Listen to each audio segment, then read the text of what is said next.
Hello friends.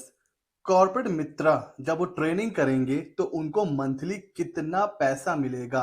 अब आप उसको स्टाइपेंड भी बोल सकते हो, रेम्यूनरेशन भी बोल सकते हो। तो जब कॉर्पोरेट मित्रा अपनी 6 महीने की ट्रेनिंग कंप्लीट करने के बाद ऑन द जॉब ट्रेनिंग करेंगे तो उन्हें कितना मंथली स्टाइपेंड मिलेगा, इस पे आज बात करेंगे। और लास्ट डेट क्या है अप्लाई करने की, तो वो शायद बहुत लोगों को नहीं पता है। तो अगर आप जाओगे आईसीआई की साइट पे या फिर स्वयं पोर्टल पे भी जाओगे तो वहां पर जो लास्ट डेट है सर वो है 31 जुलाई। तो 15 जुलाई को रजिस्ट्रेशन स्टार्ट हुए थे। लास्ट डेट सर जो है वो है 31 जुलाई। तो 31 जुलाई आईटीआर की भी लास्ट डेट है सर, और वही लास्ट डेट है सर कॉर्पोरेट मित्रा के रजिस्ट्रेशन की भी। और अभी तक 2000 मतलब 2028, यहाँ पे देखिए साइड पे आ रहा है, 2028 इनरोलमेंट आ चुके हैं। फर्स्ट बैच के लिए जो साइज है वो 2000 रखा गया था, बट यहाँ पर 2000 से ज्यादा ही रजिस्ट्रेशन आ चुके हैं। दैट मीन्स बहुत जल्द सेकेंड बैच भी शुरू होगा। फर्स्ट बैच जो शुरू होने वाला है वो कहीं पे 5 अगस्त लिखा हुआ है और कहीं 15 अगस्त लिखा हुआ है। तो इतना मान के चलो कि अगस्त में बैच शुरू हो जाएगा। तो अब देखिए रजिस्ट्रेशन पे डिपेंड करता है कि सेकंड बैच कब से स्टार्ट होगा। अगर ये बहुत तेजी से यहाँ पर अगर इनरोलमेंट होंगे, 3000 4000 अगर हो जाएगा तो फिर हो सकता है सेकंड बैच भी सितंबर अक्टूबर में शुरू हो जाए। फिलहाल अभी 2000 से ज्यादा ही यहाँ पे रजिस्ट्रेशन आ चुके हैं। लास्ट डेट है 31 जुलाई। तो नहीं किया है तो आप अप्लाई करिए। हो सकता है, ये भी हो सकता है कि ये जो एक्स्ट्रा रजिस्ट्रेशन आए हैं हो सकता है इनको भी फर्स्ट बैच में ही इंक्लूड कर लिया जाए, क्योंकि पॉसिबिलिटी है, क्योंकि ऑनलाइन कोर्स है तो पॉसिबिलिटी है कि उनको भी इंक्लूड कर लिया जाए। तो अगर आप इंटरेस्टेड हैं तो आप 31 जुलाई तक रजिस्ट्रेशन कर सकते हैं। अब अगला क्वेश्चन ये है कि सर जब हम ट्रेनिंग करेंगे तो मंथली कितना पैसा मिलेगा। अब देखिए ट्रेनिंग जो आप करोगे वो सीए सीएस सीएमए फॉर्म में ही करोगे, जो लिस्टेड होंगी स्वयं पोर्टल पर। वहां पर जाके आप अपने एरिया अपने सिटी के हिसाब से चूज करोगे और फिर वहां से अप्रूवल आएगा और आप वहां पर ट्रेनिंग कर सकते हो। तो अगर आप इसमें ये देखो कि गाइडलाइन में क्या लिखा हुआ है, तो गाइडलाइन में ये लिखा हुआ है कि भाई candidate will be free to select any professional firm या फिर LLP recognised as member in practice by ICAI, ICS, ICOAI on the job training and list of which will be displayed on the website of Swayam plus. वो firms जो obvious सी बात है practice कर रही हैं और जो लिस्टेड होंगी स्वयं प्लस पोर्टल पर।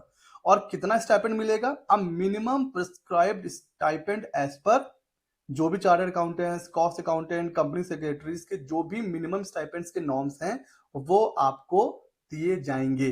तो ये हैं क्या नॉर्म्स, उसकी अगर हम बात करें तो सबसे पहले देखिए ट्रेनिंग कितने पीरियड की होती है। पहले चार्टर्ड अकाउंटेंसी में 3 साल की ट्रेनिंग थी, अभी 2 साल की है। सीएमए में 15 महीने की है और आईसीएसआई में 21 मंथ की है। तो इसी पे डिपेंड भी करती है स्टाइपेंड। तो सीए की बात करें तो देखिए सिटी वाइज यहाँ पर रहता है कि अगर 20 लाख से ऊपर है population, first year 4000, second year 5000। 5 lakh से लेकर 20 लाख के बीच में है पॉपुलेशन तो 3000 first year, 4000 second year. And अगर 5 लाख से भी नीचे है पॉपुलेशन तो फिर 2000 और 3000। अब इसके हिसाब से आप डिसाइड कर लो कि भाई कितनी आपको मिनिमम मिलेगी। गाइडलाइन में लिखा हुआ है मिनिमम स्टाइपेंड। तो अगर मिनिमम की बात करें तो सिटी वाइज आप 4000, 3000 और 2000, जो भी आपकी सिटी है उस हिसाब से इतनी स्टाइपेंड हो जाएगी। अच्छा, इसमें कुछ प्रपोजल भी आया हुआ है कि ये बढ़ सकती है। तो 20 लाख से ऊपर वाले में 5000 6000 हो सकती है, 5 से 20 में 4 से 5 भी हो सकती है, और बिलो 5 लाख में 3000 4000 हो सकती है। बट अभी ये प्रपोजल है, बट हाँ ये फाइनलाइजेशन की एकदम समझ सकते हो फाइनलाइज होने वाला है। तो बट हाँ अभी ये फाइनलाइज नहीं हुआ है। तो अभी के लिए अगर हम बात करेंगे तो ये है हमारी मिनिमम स्टाइपेंड। ये तो हो गई सीए की। सीएमए में भी अगर आ जाओ तो यहाँ पे भी ईयर वाइज है सर कि 2000, 3000 और 4000।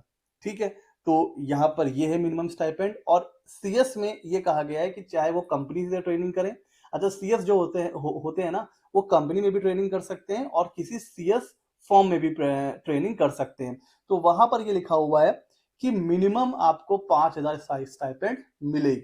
मिनिमम 5000 लिखा हुआ है, मैक्सिमम कितनी भी हो सकती है, मैक्सिमम 10 15 20 25 भी हो सकती है।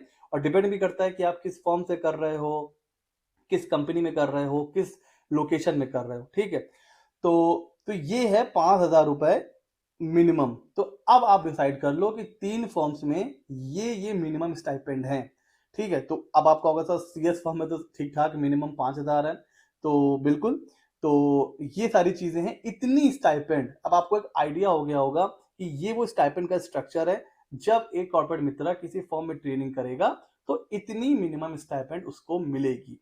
ये भी हो सकता है कि आने वाले टाइम में तीनों इंस्टीट्यूट बैठकर ये डिसाइड कर लें कि एक मिनिमम कितनी मिलेगी। हो सकता है 5,000, 4,000, 6,000, बट मैं आपको एक अगर मोटा-मोटा आइडिया दूँ, तो अभी तक तो यही कहा जा रहा है कि भाई स्टाइपेंड एज़ पर आईसीएआई मतलब चार्टर्ड अकाउंटेंसी इंस्टीट्यूट, अपना सीएस इंस्टीट्यूट और अपना कॉस्ट अकाउंटेंट का जो इंस्टीट्यूट है, उनकी मिनिमम जो स्टाइपेंड की जो रिक्वायरमेंट है, वो ही आपको मिलेगा। तो अभी तक के लिए तो यही है, और अगर तीनों इंस्टीट्यूट मिलकर के किसी एक स्टाइपेंड पे एग्री भी कर जाते हैं, तो वो भी बहुत ज़्यादा ऐसा ही होगा 5,000, 6,000, 7,000 बस। तो ये उनको मिलेगा 6 महीने जब वो ट्रेनिंग करेंगे तो। तो ये एक बार-बार क्वेश्चन आ रहा था सर कितना हमें मंथली वहाँ पे मिलेगा, कुछ पैसा मिलेगा कि नहीं मिलेगा? तो सर अब आई थिंक सारा कन्फ्यूज़न दूर हो गया होगा। कैसा लगा वीडियो हमें ज़रूर बताइएगा। कोई भी क्वेश्चन है, कोई कन्फ्यूज़न है, कमेंट सेक्शन में आप हमसे पूछ सकते हैं।